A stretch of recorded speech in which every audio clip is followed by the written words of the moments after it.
Hey there, welcome to the second episode of season 2 of the Erudition Show.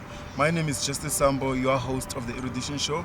And today with me, I am seated with here with Kensani. Hello Kensani. Hi, Justice. How are you? I'm doing well, thank you. Yeah. How are you? I'm amazing. I'm great. Yeah. Wonderful. Yeah. And I have my co-host here, Mujalifa Shokani. Do you wanna greet? Hi. How are you people? Wow. And I have Sisanda. Hello Sisanda. Hi, Justice. How are you? I'm good, thanks. Yeah. On today's episode, we're gonna just have a round discussion about the recent events that has been happening in South Africa, especially that has made headlines, especially with the UCT student, which I believe it was like the headliner. But over and above that, there's quite a lot of other things that have been happening in the background in South Africa right now, which that haven't made it headlines. I mean, I believe there's probably a whole lot of these things happening in villages where they don't have Twitter, so it can't make headlines.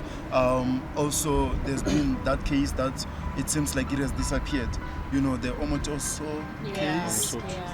Yes, that one. It sounds like it has just disappeared now. So and it kind of looks like we are a hashtag young people. We are a hashtag generation where it's like something happens, we hashtag it, and then after 2 weeks it's gone. Trends and then it dies down. And then it's gonna keep on doing like that. It's gonna keep on being like that. So I don't know. We just thought it will be nice to change our episodes and have a discussion about this today. So what do you guys think? What do you think is happening in South Africa? What do you think is the real cause? What's like I'm just trying to understand, and I mean I'm sure the viewers really knows what's been happening. Now it's a matter of with what's been happening, what do we think is the cause? I mean, one can arguably say it's men, and we end there. But in actual fact, is it really that line? It's men, and then we end there. Are there any underlying reasons you guys think, or say? Sure. I think in this specific case, the issue is me, But I think in terms of finding solutions or the root of the problem, we're looking for big scenarios, like big solutions. And I think solutions come in daily lives, like me calling you out when you're saying an inappropriate joke. It doesn't have to start with the way I'm raising my baby brother. I think sometimes it's in our very own circles where do you actually call your friends out when they're saying something inappropriate to a woman. So it's schooling each other on a daily basis, and we don't have to go back to, I was abused as a child, that's why I'm acting like this as a man. We've all been through certain things. True. So it's not an excuse of I've been abandoned, my stepdad did this to me. At some point that has to stop. That excuse, you can't be 40 and speaking about my dad abandoned me, okay? And we can't be a generation that inflicts pain on other people simply because pain has been inflicted to us. So I think, firstly, the issue is that we're a generation that likes making excuses for our behavior. So the thing we have to be dealing with is take accountability for your actions, take accountability for the way your friends are acting. You can't be 40 and be saying, I've been abused, therefore I'm going to be an abuser. And you just have to call your friends out when they have that mentality. I think it also just stems from a place of power and wanting to, prove a point to your friends, because how often, as Usisanda was saying, how often do you bump into a conversation, majority of men, and they're speaking of misogynistic, objectifying, they're just painting women in such a malicious and such a degrading manner. So for me, I just think that it stems from this hyper masculinity, that everyone is pursuing, that, oh no, like if I sleep with so and so, I'm automatically a man. But then it also comes down to, what are you defined by? Are you really being defined as a man by the number of women that you can sleep with, by the number of things that you do, by doing A, B, and C, as you say? Like, it's also just a matter of defining what manhood is, and what kind of manhood are you trying to pass down to your sons, and creating that sort of environment that your kids would want to grow up in. What's your take on what's the issue? It's really interesting, you know, because I think you said something about the blame game, the us staying in the past of I've been through whatever, you know. I saw this thing on Twitter the other day where it was saying that, so you know how we always say boys will always be boys. Yeah. Someone cancelled the will always be boys, and then they added will be held accountable for their actions, which is true. I think we have to reach that level where it's a matter of now you have to be accountable for anything that you do. You know, we cannot be stuck in the past of boys will always be boys and whatever and all of those things, you know. You spoke about flip. What did you I was just talking about Jade, this culture of hypermasculinity. Yes. And what it is to be a man. Yes. And how, as gentlemen, when you're having these discussions at Bry's or in a homie's room, like, what is it that defines your manhood? Yeah, when you speak about that, what comes to my mind, I'm literally just taken back to like times where I sat in conversations where people were speaking about certain things like that, you know, objectifying like a lady. Like we could be chilled here and then I see a lady coming, I don't see anyone. I see a lady coming and the first thing that I'm thinking is, look at that girl, you know, look at her people usually say her bums, yes. You know, look at whatever, and I feel like that also adds to rape culture. You know, it adds to rape culture. What are we registering in our heads, in our minds? You know, someone once said, what about the fact the music that we listen to? Absolutely. You know, that's something that I feel we need to consider also. Imagine I'm at a party, it's late at night, I am so drunk. The music that's playing is what's that song? Yeah, you know, like bombs and Nzobnyova wena. trap music, You know, Yeah. those songs, what are they saying? provocative, yeah. What are they saying? I am drunk, right? What's being registered in my mind? Exactly that. Someone also disputed that to say that, but at the end of the day, it's not like that starts there. You know, that starts there. You don't just wake up and become a rapist over a song. That's true. You know, so that's another way of looking at it. What do you think, Benjamin? And I think going back to how we used to live before the whole modernization of our life, I think it's culturally, I think it also contributes to the Yes. Yes. the way men used to look at women in the past is completely different because I think in during those times women like men were allowed to do such things and get away with it. So personally, where I'm from, such things they are considered normal. So most of the girls, they go through such and then they don't have they don't even know how to voice it out. So I think personally, tradition, how we grew, it also contributes to That's true. having such things. Yeah. You know, if you were to say that I've been to initiation school, I don't know if you have been to initiation school, the guys one, I don't know about the girls one, what happens there. But I've been to the guys initiation school and I've seen this happen. It's real what he's saying about cultural things leading to these things. I've seen this happen where it's like, okay, you're a man now. You need to prove yourself. You need to go sleep with ladies, you know, and all of those things. And what is being registered in my head? Now I need to change ladies to be considered a man. We're in that society right now, you know, and it's crazy. It's really crazy. It's really heartbreaking also because, you know, as much as this is the culture that we live in, it's like people make the excuse of, oh no, but this is how I was raised, as you say, like people are justifying the ill practices of culture because of that's just how it's been. And whenever, you know, as a generation, I think it's time that we literally have to transition everything because clearly it's not working. It's actually working against us, the so-called culture. And it also just brings up the question, to what extent does culture have a toxic behavior and a toxic ripple effect of the people that it's raising, you know, from the women to the men, and what kind of men are we also bringing into the society? But I think we can't always be blaming culture and the way we are raised. I'm a very accountability type of person, and a logic over culture. I feel like there's logic before you can learn anything. Generally, we know how to think. So you can't always say, I raped because this is what I was taught. What feels right to you? You know, logic goes beyond the lessons we have learned. You can learn so much, but if something feels wrong, then it feels wrong and it shouldn't be done. And I'd like to think people who rape and who are abusive in any manner know what they're doing. True. And it's this whole culture thing is just a mask. It's a matter of I've done it, but I did it because this is how I should be a man. This is how I prove how manly I am. And I honestly feel like this is why we are at this point where people are not taking accountabilities, because people are allowing people to hide behind culture. So next time you hear a friend saying, but I was raised this way, call them out. You know, we can't be living in such times where you always find something to hide with. So yeah, you were raised that way, but you're still growing. What are you learning today? What did you learn yesterday? How are you going to make sure that you're not raping another woman today? Do you understand? So, like looking at the topic, I see that most is focused on culture and how you were raised. So, like, what do you guys think that?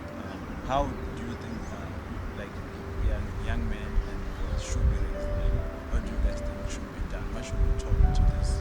I think for me, it kind of, we would have to break down the barriers of gender traditions, because I think it also just stems from that, like, women are supposed to be the ones that are in the kitchen. They're the ones who are supposed to be domesticated, whereas the man goes out and brings back, you know, imali to feed the families and that sort of thing. I think it's also just about neutralizing those set sort of traditions for a man and a woman, because I don't know, like from what I've seen and from you know the vicious cycle of what tradition does is that because the man is bringing in the economic power into the household, he automatically feels entitled. You know, it fuels his masculinity, and he feels that from the stresses that he's like gone through in the working space, he brings that home, and it creates like an abusive environment towards his wife, and his kids grow up seeing that, thinking that this is fine. You know, we all grow up in situations, as you said, and we are conditioned to believe something, but that doesn't make it right nonetheless. So I think it's for us to, you know, neutralize those roles, because yes, as much as a man is supposedly meant to be, you know, the breadwinner in a household, that's not the case anymore. Like it shouldn't have to be a mandatory thing. And I also think, you know, Judy Ngasana once said something about the fact that the reason why she's so capable of doing big things is because her parents took her very seriously. So she was allowed to engage in big topics in the house, which is something that's very rare in African homes. You know, kids are not allowed to engage in such chats. They don't call sex, they don't call rape. When there's a kissing scene on the TV, they switch it off. So understanding that kids are people with logic, you know, you are raising people with logic, and when you are teaching a kid how to be silent, they're going to be silenced even when they're being raped by the father. So I think just creating an environment where your kids are opinionated and they know what's right and wrong, you know, because what you find in village homes is that a kid doesn't even know they're not supposed to be raped, you know. It's things that you learn in other schools that, oh, okay, so you're violating me in this sense. When you live in the villages, you don't know that. All you know is that dad is a supplier and he can do whatever he wants with my body, you know. So just educating your kids, having these chats. You can't be afraid of talking about men with kids, you know, because they are a big problem in our society. So I think just raising men and women in such a way that they have a voice, they're very opinionated, and you take them seriously. And another good thing about being taken seriously is you're never going to feel like your mom won't believe you. You know, when you're made to feel like my opinion is important at a young age, you grow up with that I can always voice out my concern because I'm being taken very seriously. And it's your right. Yeah. No, however, though, I would say that, I think the conversation should also move to men, them. We cannot focus on, girls, women. We can say that as a woman you need to be this, but it's men. Yeah. You know, it's literally men. So the conversation should always be about men, I believe. we can raise young kids, young girls who are opinionated. Sorry guys, the English runs away. So yeah, we can raise young girls who are opinionated. But at the end of the day, why is the man trying to do things that are wrong in the first But are place? these conversations, now with you being practical, are these the conversations that you have with your boys? No. And do you call your friends out when they're being wrong, or when you know that they're being misogynistic towards women? Yeah, I think that's where the problem is. Yeah. We are part of the problem in some way, in some degree. We might not see it, but we are part of the problem. The fact that I cannot call out Mujalifa to say no, That's not right. Yeah. you can't do that. But why is that the case, though? Surely if you're friends with somebody, you're gonna be a friend and call them out when they're nice things. Yeah. You know. Does that? So now I don't know. I almost just feel as though when guys say, "Yeah, no, I don't call my friends out," it comes from a place of wanting to feel accepted, to wanting to belong. You know. I think also it's a matter of I am learning, you know, to be quite honest with you. I am learning. There are things that I didn't know that contributes to things that are happening right now. Yeah. But now as a learner, I am starting to see that. I mean, Mujalifa posted something which I had to go back to right now, which talks about inferiority and how we usually think that women are inferior to men. It says the idea that women are inferior to men is absurd. When a man is born of a woman, how can he be superior and she inferior? How does that make sense? Yeah. You know, because I believe somewhere, especially in the villages, we hold such beliefs that a woman is just, she belongs to the kitchen. That's it. You know, that's it about her. The man has to do this, the man has to do that. And it's kind of crazy. It is crazy. Talking about superiority and inferiority, I think this also the contributing factor is particularly Christianity, because That's I'm what a you know. Christian. Yeah, that's what I know. I think in the, the Bible, like Christian Bible, like it's somehow it I think it establishes and it supports the fact that men are superior than women. Like for example, in some verses, they will say, Jesus fed 5,000 men, excluding men. Like I think, like behind, like subconsciously, these are also contribute. Like there are also some scriptures where they say, women, you must bow down to your men, and like I think this also. I think You need to read it in context, you know. But I absolutely disagree Yeah. with that. Firstly, the reason why the Bible, well, this is my opinion obviously, the reason why the Bible refers to man when they're speaking is because most of Jesus' disciples were men. So it's written from a man's perspective, you know. So obviously if I had to write a book, it would seem as if it's favoring women, because that's all I know. Do you understand? I've never been a man, so I can never write about how men think. So it includes both men and women. It's obviously from a man's perspective. So that's why when you read it, it seems like, no, this is actually meant for a man. So it takes a lot of understanding to see, oh no, actually, I'm also a man in this case. Because when Jesus, okay, now we're going very Yeah, I deep. know. Very. Yeah, but you know, this is the last religious thing I'm going to say. But basically, if you go back to the book of Genesis, he said, let man and woman rule over everything. You know, that was God saying, rule over the fish, everything that is living. And then the disciples went to write everything else. But he said, there's no one on top of another person. Exactly. Both of you people have to rule over everything. Yes. And the verse about submission, it first says a man must love a woman. His woman. If you yes. love your woman, you will not mistreat her. There's no need for her to want and to like. a man leads you into submission. So I have no issue submitting to anyone, but I have to submit the God in you. You know, submit to the God in you. So if I can see that there's no God in you, there's nothing to submit to, and it won't feel like I'm actually submitting. If you are leading right, you know, I'm gonna want to submit to a man who is submitting to God. Yeah. Do you have something to say about that? No, Because I have a question. Okay. she basically said everything that I wanted to say, but also what I wanted to add in was the fact that God obviously created man before woman, but that's not to say that one is better than the other. Yes, of course, you've got to.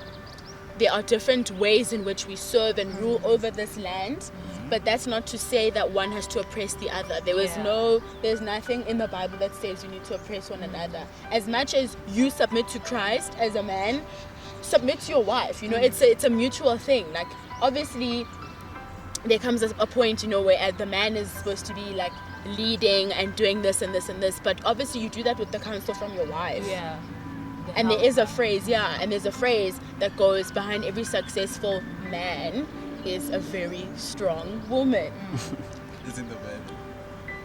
I don't No, think it's it's the not Bible. in It's the just Bible. like a phrase, I know Mujalifa and the religion, so he will go deep into that. But that's not the conversation. Yeah. conversation we're having. Yeah. So what do you guys think feminism and patriarchy, like your definition? You can tackle one. Ultra feminism. Okay. I think it just means equality. You know, Literally. it's not that deep. I think we're really taking it too far by bashing men, and we're not solving anything. But I just think it's a system where we are just saying, hey, we are actually equal here. And we are not now saying 50-50 in I wash 5 dishes, you wipe 5 dishes, you know. Yeah. But in us being responsible, you can obviously diversify responsibilities in a way that's equal for you guys, if And that makes sense. yeah, if I can just add to that, like, I don't even think that equal rights is the right term to use, because equality means that you're treating different people the same, and you can't do that. If you look at just in the course of how women have been treated throughout history, obviously there have to be policies put in place to hold off the patriarchal power that is in the system, because unfortunately we live in a patriarchal society. So everything is catered and favored in a man's perspective. So we need to also put into place policies that are going to uplift women, that are going to give them more opportunities, so that we reach a level of equity. And equity means that you're treating different people differently in order to achieve an equal slate. Yeah. So, Yes. speaking of policies, there have been calls on Twitter by people saying that we need the death penalty for rapists. What's your guys' take on that? I mean, it went as far as other people making jokes about how the death penalty wouldn't work in South Africa. Someone will steal the money for ropes. So, You see, this is the issue in South Africa. You can't take anything You can't take seriously. anything seriously. Like, wow. No. it's Why are we just stealing money for roads? Yes, like our political. I think the legal system in this country is a bit of a joke. There's just so many loopholes. People can't take it seriously. Even the people living in the country.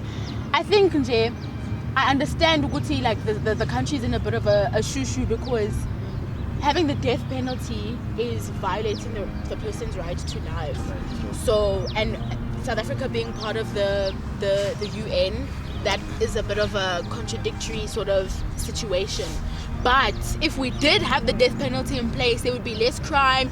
Everything, I think, would run a lot more smoother. People would respect the law, and I just don't think there'd be so many loopholes and so many, like, the legal system wouldn't be so weighted. So it wouldn't be so weighed down the way that it is.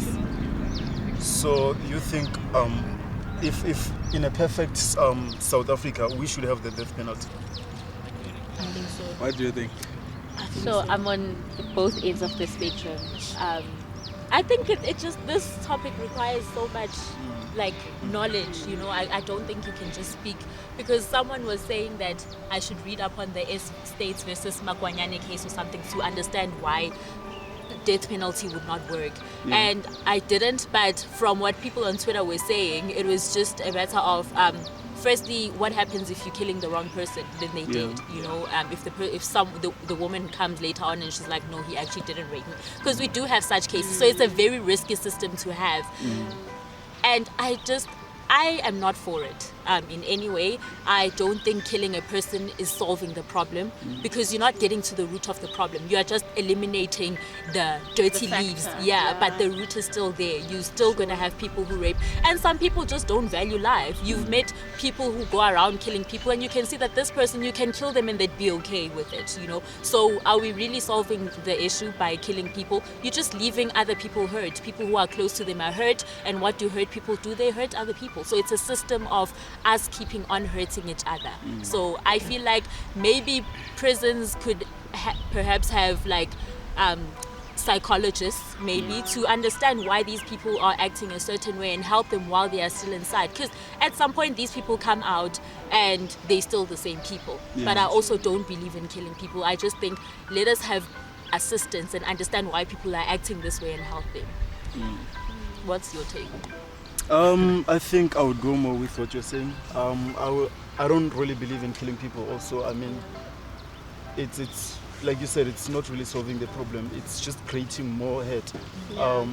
So I wouldn't want to stand in there for it. Rather, I would say let's find other ways to solve the problem. You know, because here's the problem here. What are we doing about it? What can we do about this? You know, there's just been a lot happening in South Africa. Speaking of which, now that I'm thinking about it, every day I think for the last, I don't know, but every day, every time I open Twitter, I see a missing person case, and I'm asking myself, what's happening? You know, what's really happening?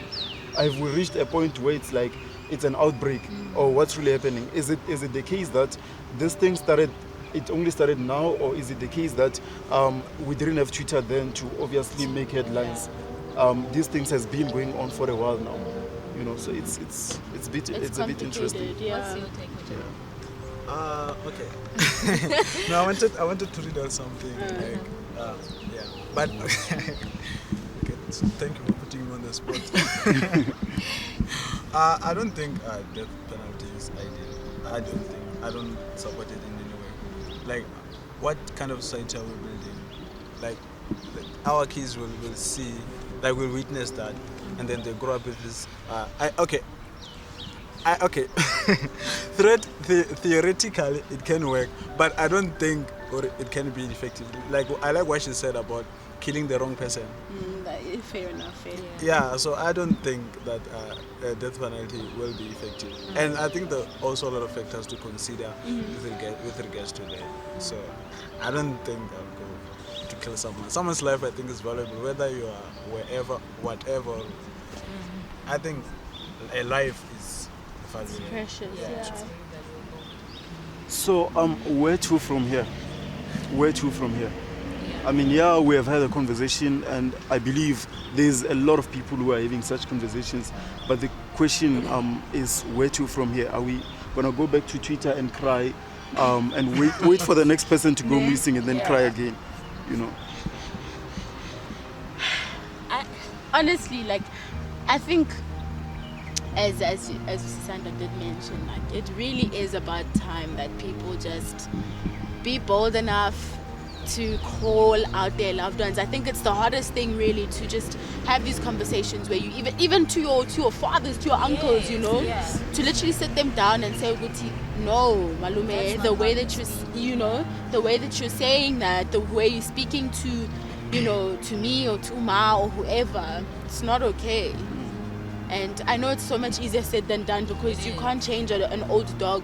I mean, you can't teach an old dog new tricks. But the least we can do is educate each other as peers, you know, and just have these conversations as peers, because at least we're all growing together. And Justice mentioned something about us hashtagging for a few days. I say whatever works. If hashtags help at a certain point, let us hashtag, you know. I've also never understood the concept of hashtagging, because I'm always like, how are we finding the person if I'm hashtagging from my bed? But let us do it, you know, let us engage in such things. And I was speaking to my friend the other day about the fact that you find people who never want to reshare if someone is missing, you know, share a post, because people are like, I'm not a social media person, so, you know, I can't have that on my feed. And it's like, we need to stop this narcissistic behavior. It's not about you. When a person is missing, share the thing. It costs you no money, no peace. You share it, you move on with your life. So I think do whatever you can at that point. If all I can do is share a picture, then let me do it. If all I can do is call out my friend, let me do that. We're not saying contribute thousands of rands to help find a person, but do what you can with what you have. Absolutely. And just last thing I'm gonna say, sorry, is that I think a lot of people feel that, you know, they're not gonna stand for a cause that doesn't affect them. That's also a really problematic situation, because you're also part of the problem. You know, if you're not going to do something to solve or assist in solving, you're also taking the side of the persecutor. Yeah. Yeah. Yes. Correct English word. Yeah. Yeah. It starts with one person being the change that they want to see in the world, and then it goes to justice, a friend, and then from justice to everyone around us. So I think we should start like that, because obviously we can't change someone when you yourself you have holes. To close off the conversation, I liked something that I don't know who mentioned it, but something about all of us becoming the solutions. You know, it's about time that I do my part, the other person does their part, another person does their part. It's a matter of we need to realize that it's no longer about me now. You know, it's no longer about me. This is a crisis. You know, this is a national crisis. It's no longer about just you alone. It's about everyone. It's about me. It's about her. It's about, you know, it's about everyone. So if I do my part and the other person does their part, I believe somewhere, somehow we're getting there. You know, we're going to be one step closer. I believe Mojalifa wants to say something. Yeah, I want to read out something. Like, I can't read, so I'll try. It's a statistics. The South African Police Service regularly assesses the breakdown of murder victims by age group and sex. Read louder. I don't think they can hear you. The South African Police Service regularly releases a breakdown of murder victims by age group and sex. Their latest data shows that 20,336 people were murdered in between 2017 and 2018. The majority of the murder victims were the people who did this were adult men, accounting for 16,421 deaths. This is equal to one murder in every 30 minutes. Women. Yeah. And only 8%. I actually read somewhere that, you know, about of the 100, so there's like, okay, sorry, it's English. So there's 92% of rape cases that happen, but there's no, you know, there's no like sort of information about it. No one gets reports about it. Only 8% of the rape cases that occur, they ever make it truly to the public eye. Yeah. And let's also not forget the people who gets raped and never say anything about it. You know, that's also another statistic that is forgotten. Because obviously no one will be able to count those ones. So just in case you ever forget, Mojalifa read it for you. The statistics are really high. 1 in every 30 minutes girl is being murdered out there, and you're still saying it's not about you. This is really it, guys. This is really it. We have reached at that time now. This is about you. This is about me. This is about any other person who's walking on this earth right now. Thank you so much, guys, for joining this conversation with us for the Erudition Show. We'll see you guys on Thursdays, 20:30. We are the Erudition Show team. We'll see you.